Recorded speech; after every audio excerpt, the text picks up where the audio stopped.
Hi hello नमस्कार. Typical Sheetal रेसिपीमध्ये तुम्हा सर्वांचे स्वागत आहे. आज आपण पाहणार आहोत काशीफळ, भोपळा किंवा देवडांगर याची खीर कशी बनवायची ते पाहणार आहोत.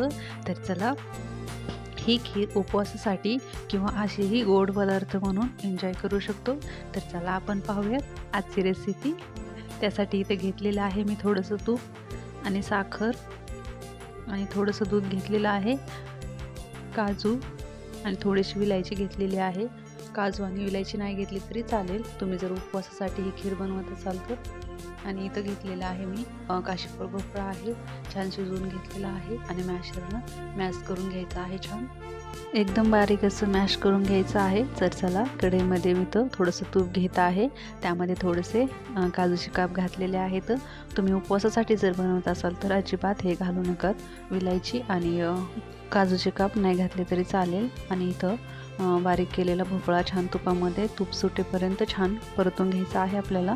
खूप छान टेस्टी खीर लागते ही, एकदा नक्की बनवून पहा.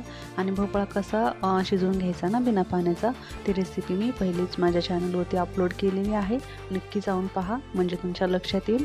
आणि चला, तर इथे थोडंसं दूध टाकलेलं आहे मी. दूध एकदाच नाही टाकायचं, थोडं थोडं करून टाकत आहे.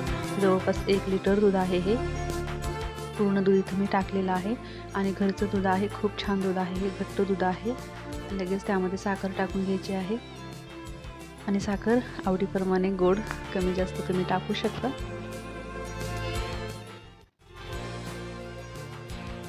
आणि त्यामध्ये 1 चम्मच विलायची पावडर टाकत आहे.